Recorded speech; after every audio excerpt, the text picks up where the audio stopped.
benki hizi tulikubaliana kwamba baada ya hapa basi kila kituo tusapoti kidogo kwa ajili ya siku 2-3. Wako wengine wamekuja wasema, mkuu wa mkoa tunataka tufanye iftari na watoto, nikasema hapana, kwa sababu kula nako kuna mwisho.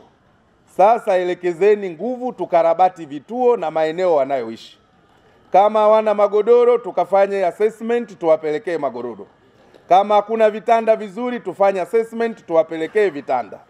Kama kuna kituo hakina television tuweke television. Kama akija pakwa rangi hatutakuwa na kazi ya kutoa tu vyakula, la hasha. Tuwasaidie na walezi kuimarisha vituo.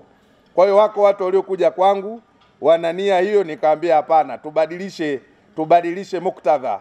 Kutoka huko mnakoelekea nyie, twende fedha hiyo tuikompute, tuangalie changamoto ya kituo, tuweze kurekebisha ili na wenyewe waishi katika mazingira bora na salama zaidi. Baada ya maneno hayo, ninawashukuruni tena. Tuendelee kuombeana dua, tuendelee kuombea ndugu zetu dua, lakini pia tuendelee kuiombea nchi yetu dua kama ambavyo tunafanya.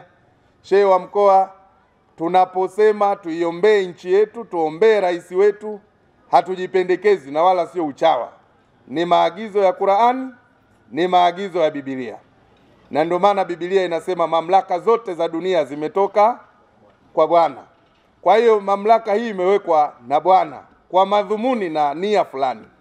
Kwa hiyo pia tunaambiwa tumtii Mwenyezi Mungu, tumtii Mtume Muhammad sallallahu alaihi wasallam, lakini tuwatii wale wenye mamlaka miongoni mwetu.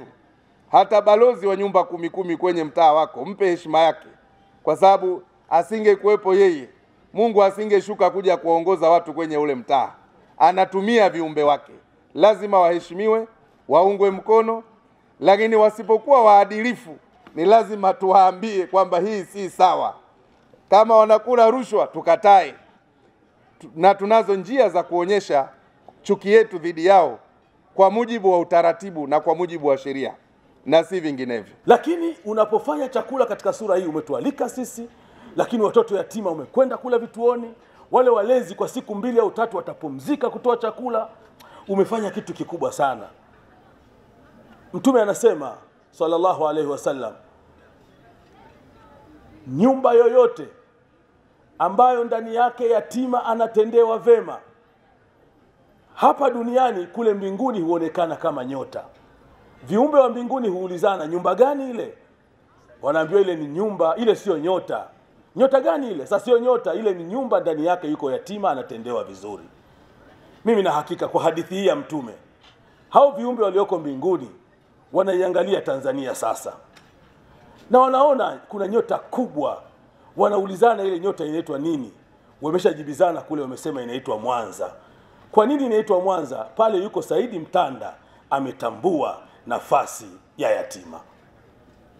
Mungu akulipe kila la kheri, na Mungu akudumishe katika kazi zako, na si wewe tu peke yako na wasaidizi wako.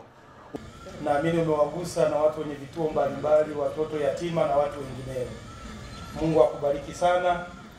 Tunakuahidi mshikamano sisi kama Kanisa Katoliki Jimbo Kuu la Mwanza, na tunakupongeza sana kwa busara yako na hii hekima iliyokufanya kuandaa tukio la jioni ya leo. Tunakutakia baraka ya Mungu na Waislamu wote ndugu zetu. Mungu aendelee kuwabariki. Waislamu na Wakristo ni ndugu, na tunaendelea kudumisha huo ndugu wetu.